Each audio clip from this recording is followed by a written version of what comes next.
બોડેલી પોલીસે દારૂની હેરાફેરીનો કર્યો પર્દાફાશ।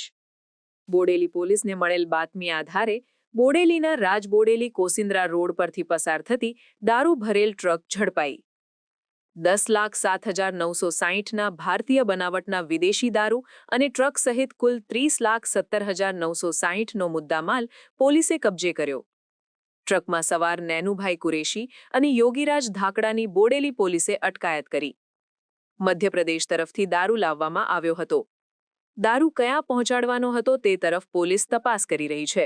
આજ રોજ હું તથા પીએસઆઈ પગી, એએસઆઈ દિનેશભાઈ, હેડ કોન્સ્ટેબલ પ્રકાશભાઈ, અતુલભાઈ, કિશનભાઈ ટીમ સાથે પેટ્રોલિંગમાં હતા। તે વખતે મને ખાનગી રાહે બાતમી મળી કે એક અશોક લેલન ટ્રક જે ટ્રાન્સપોર્ટમાં વપરાય છે, જેનો નંબર છે G19T4603, જેમાં વિદેશી દારૂ ભરાઈ અને કોસિન્દ્રા તરફથી પસાર થવાનો છે। જેથી બાતમીવાળી ટ્રકની વોચમાં અમે કોસિન્દ્રા પાસે નાકાબંધીમાં ઊભા હતા।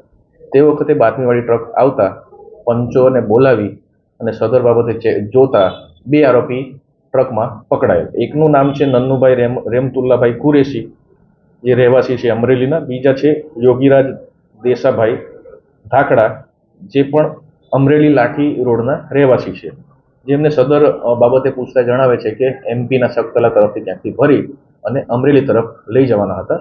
કુલ મુદ્દામાલ જે છે એની અંદર વિદેશી દારૂની કુલ 136 પેટીઓ, બોટલ નંગ 6100 અને કિંમત રૂપિયા જે છે 10,07,960। બે મોબાઈલ કબજે કરવામાં આવ્યા છે અને ગાડીની કુલ કિંમત 20 લાખ ગણવામાં આવી છે। એમ કરીને કુલે મુદ્દામાલ 30,17,960નો કબજે કરવામાં આવ્યો છે।